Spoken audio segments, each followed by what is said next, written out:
예, 대통령 담화문에서 나왔던 하이브리드 전 그와 관련해서 계엄 선포 상황을 국가 비상사태라고 판단한 것에 대해서 말씀을 드리겠습니다. 예, 계엄을 선포할 수 있는 상황으로 헌법 77조 1항과 계엄법 2조 2항의 전시, 사변 또는 이에 준하는 국가 비상상태로 규정하고 있습니다. 그래서 일반 국민들은 비상계엄을 선포할 수 있는 상황으로서 전시, 사변과 같이 전쟁이나 물리적 폭력이 발생한 경우만을 상정하기가 쉽습니다. 그러나 오늘날 헌정의 위기는 전쟁, 폭동과 같은 경성 위기뿐만 아니라 다양한 위기에서 연성 위기가 발생할 수 있습니다.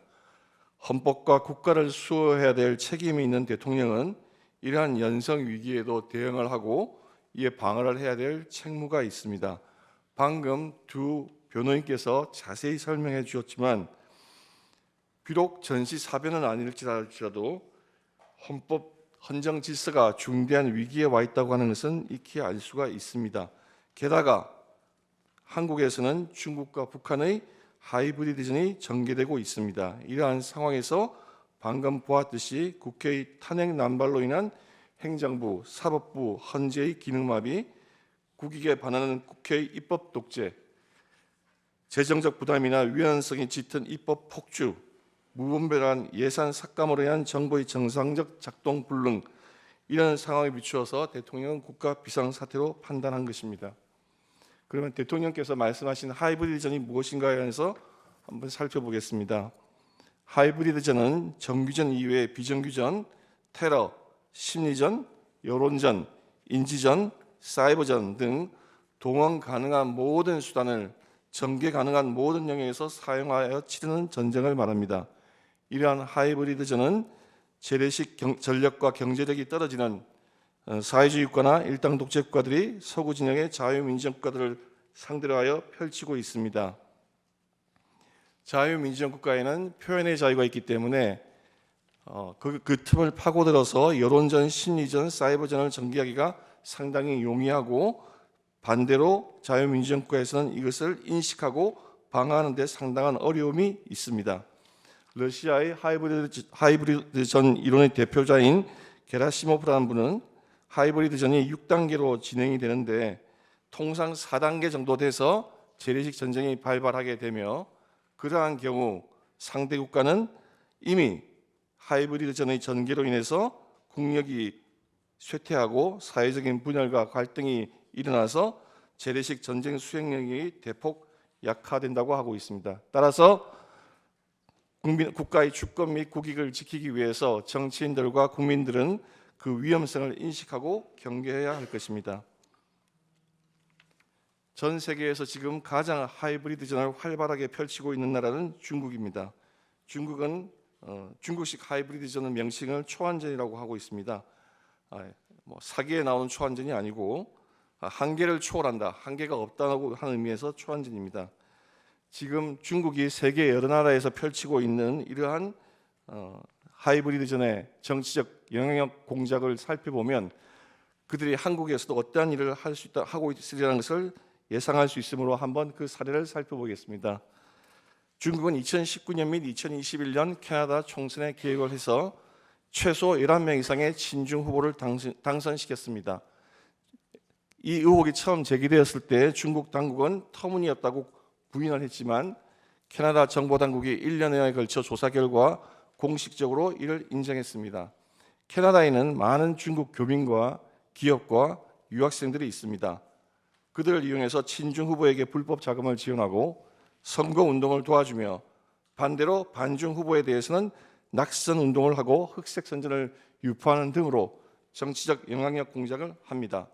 특히 선거철에 다가와서 반중 정책을 펼치면 경제에 타격을 받는다. 대만과 친교를 맺고 그들을 지원하면 중국과의 전쟁에 휘말릴 위험이 있다. 이런 식으로 경제적, 안보적 측면에서의 불안감을 퍼뜨립니다. 소위 평론가, 언론을 통해서 그러한 여론전, 심리전을 전개를 합니다. 한국에서도 흔히 볼 수 있는 형태의 여론전입니다. 그 외에 중국은 2020년 호주 선거에도 개입했습니다. 호주에 광산업이 큰 이권이 있기 때문에 호주에 진출한 중국 기업들에게 유리한 지위를 주기 위해서 총선에 개입을 했고 대만 선거에는 물론 개입을 하고 있습니다.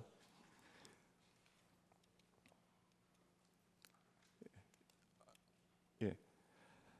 이러한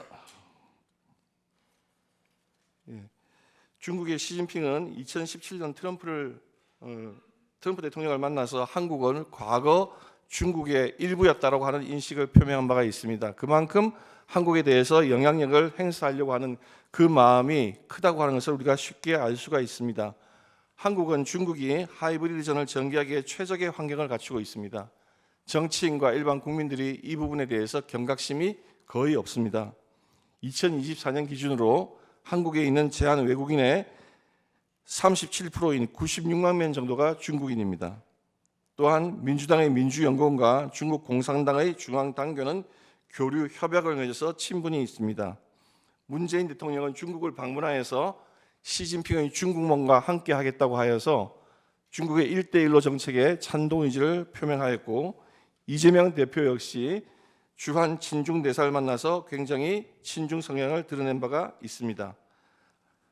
지금 전 세계에 공자학교가 많이 있었는데 그 공자학교가 중국의 정치적 영향력 공작의 통로가 된다고 해서 많은 나라들에서 폐쇄가 되고 있습니다.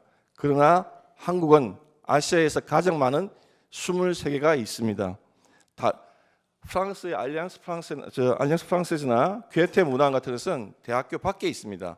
순수한 어학원입니다. 그러나 공자학원은 대학에 설치해서 학생들에 대한 비판의식을 마비시키고 정치적 영향력 공작의 통로가 되고 있습니다.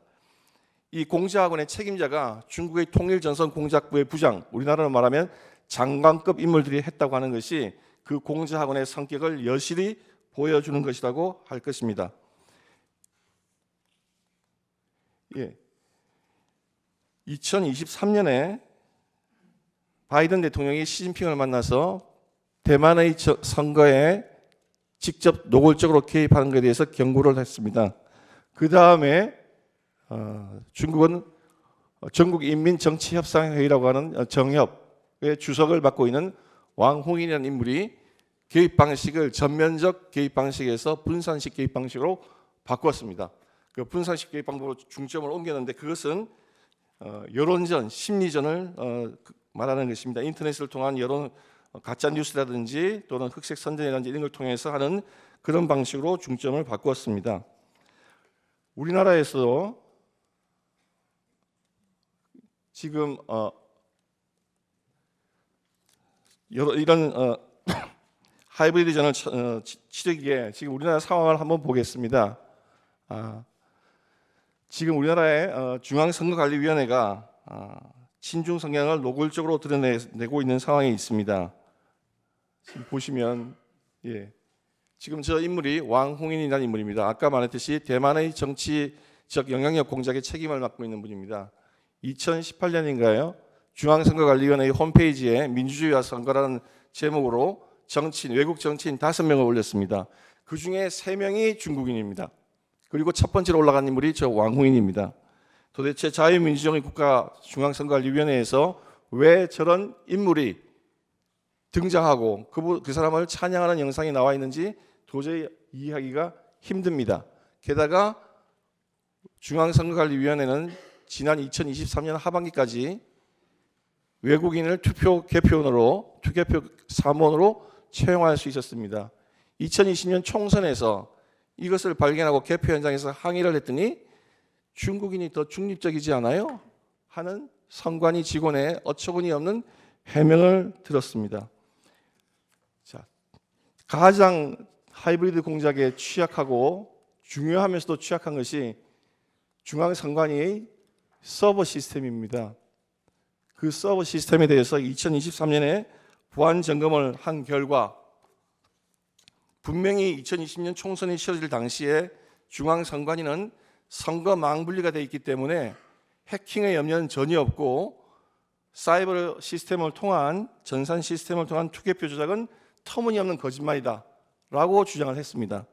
그러나 2023년 국정원의 보안 점검 결과 2020년 총선 당시 선거 망분리는 너무나 미흡해서 해커의 공격에 사실상 무방비 상태였고 통합 유권자명부가 탈취 가능했으며 투표관리관의 사인, 선거관리위원회의 청인 탈취가 가능했고 사전투표지 관리가 미흡했으며 사전투표지 인쇄도 가능하다고 했습니다. 이것을 다 종합하면 사전투표에서 투표자 숫자를 얼마든지 늘릴 수 있고 투표지 용지도 얼마든지 인쇄할 수 있다고 하는 것을 의미하는 것입니다.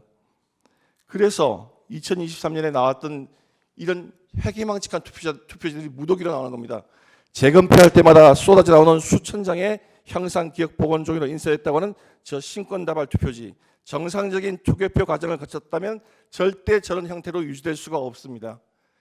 그리고 소위 일장기 투표지, 우리 도태호 변호사가 몇 번이나 말했지만 저 투표소의 투표관리관은 저걸 본 적도 없고 들은 적도 없고 투표관리록에 기재한 바도 없습니다.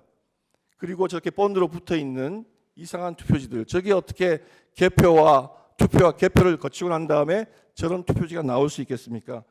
이런 사유로 인해서 국민들 사이에 선거 시스템에 대한 의혹과 염려가 증폭되고 있는 상황이었습니다. 자, 이렇게 중국의 정치적 영향력 공작 앞에 무방비 상태로 놓여져 있는 상황 하에서 국회가 이런 문제에 대해서 이런 위험성을 인식하고 대응책을 강구하는 것이 아니라 오히려 정반대의 길을 갔습니다. 감사원이 아까 발표했지만 감사원이 2024년 10월 말경 사드 배치에 대한 관한 기밀을 중국과 시민단체에 유출한 전 정권의 고위 관료들을 고발하자 국회는 감사원장을 탄핵했습니다. 간첩 행위를 은폐하고 덮어주기 위한 탄핵이라 질책을 받아 마땅하다 할 것입니다. 중국인의 간첩 행위를 처벌할 수 있는 간첩법 개정에 반대하였고 국가 핵심 산업기술 유출 통로가 될 수 있는 국회에서의 증언감정법 개정안을 의결하였으며 방산 수출 시 국회의 동의를 요구하는 방위사업법 개정안도 의결하여서 중국의 하이브리드 전 전개를 오히려 돕고 있다고 비난받아 마땅한 상황이 되었습니다. 이런 상황에서 대통령인 피청구인은 거대 야당의 무차별 탄핵으로 인한 행정부, 사법부 기능마비, 무분별한 예산 삭감으로 인한 국방과 서민경제의 파탄, 마약 범죄 수사들의 심각한 차질, 국가 경제를 위협하는 위헌적인 입법 양산, 산업 경쟁력 제고를 위한 각종 입법의 무산 등으로 사실상 무정부 상태로 흘러가서 국가와 헌정의 위기가 오고 있다는 것을 절감했고 나아가 국가적 이익이 침탈당하고 있고 그것이 심지어 입법화, 제도화되고 되려는 위기에 있다는 것을 절감하게 되고 그 국민에게 이러한 상황을 직접 호소하고 국민들이 감시와 견제의 눈을 떠서 이러한 사태를 막아줄 것을 호소하기 위해서 비상계엄을 선포하게 된 것입니다.